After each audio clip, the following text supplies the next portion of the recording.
I picked Langston Hughes as my poet, and his movement was the Harlem Renaissance.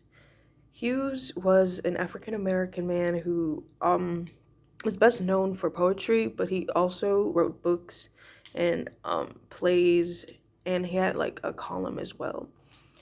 So the Harlem Renaissance was a period of cultural advancement for African Americans from like the 1920s to like the mid 30s or like the early 40s too. So it was basically just like the advancement and enriching of dance, music, fashion, literature, arts, visual arts. So it was basically like a golden age for African Americans.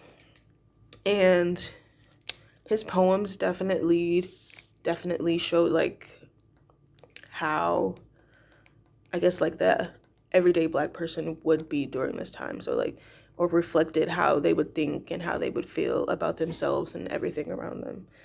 So I have a poem here. It's called Mother to Son. Well, son, I'll tell you. Life for me ain't been no crystal stair. It's had its tacks in it, and splinters, and boards torn up, and places with no carpet on the floor, bare. But all the time, its eyes have been climbing on and reaching landings and turning corners, and sometimes going in the dark, where there ain't been no light.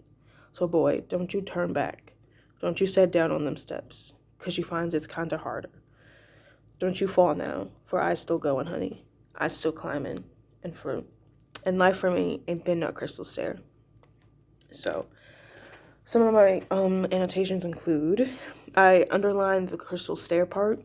So it's basically, I'm assuming that it's meaning like her life wasn't pretty and it wasn't easy, but also like from like that like an actual meaning of like crystal stair, of like crystals and like I'm guessing like glass stairs or that same line where it can be like recreated, but like her life can't be recreated because it's not a crystal stair. And I underlined all of the ands because there's a lot of ands. So I said the repetition of the word and draws parallels to life itself. Life will always be this and that and that and this and that and the third.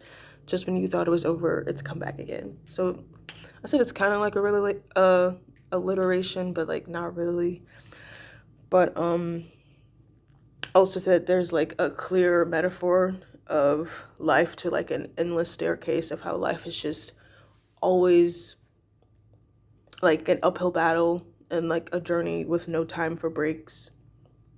And I also underline these three lines down to the end. It says, "So boy, don't you turn back. Don't you sit down on them steps, 'cause you finds it's kinda harder." I said, once you stop wanting to be better in life, it's harder to work up the nerve again, and like how stopping is comfortable.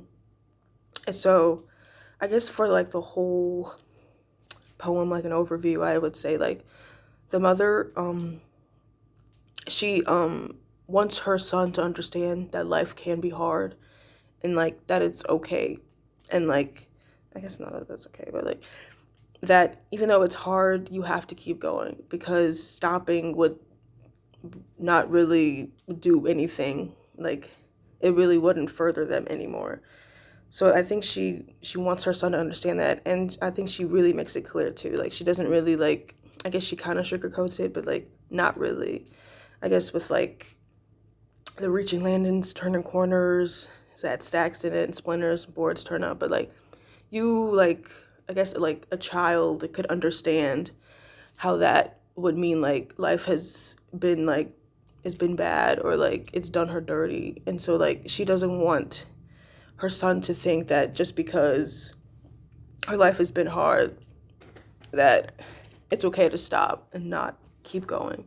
I think she also wants her son to keep going as well because um stopping would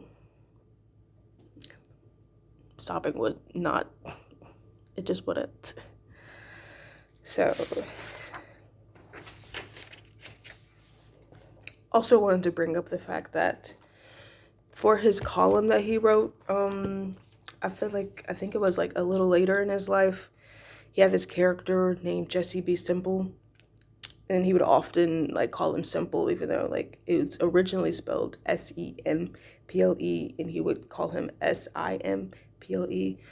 I and I was reading about that, saw a correlation to, not like a correlation, but like it reminded me sort of Invisible Man, and how like the stark difference between them, like Jesse Simple is basically like he knows who he is, he's comfortable who he is, and like and he doesn't try to hide the fact that who he is.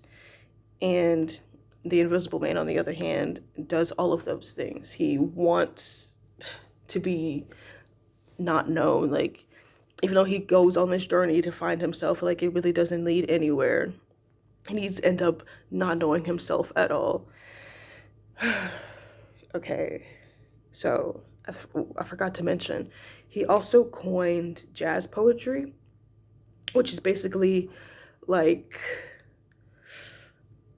it's like poetry that either talks about jazz, like a person like doing jazz, or just like how the rhythm and the improvisations of a poem can be like jazz. So like one of his like more known poems called The Weary Blues is really like amplifies that. And then also the other poem I just read, Mother to Son, also there's like definitely moments of rhythm and like definitely some improvisation in there as well.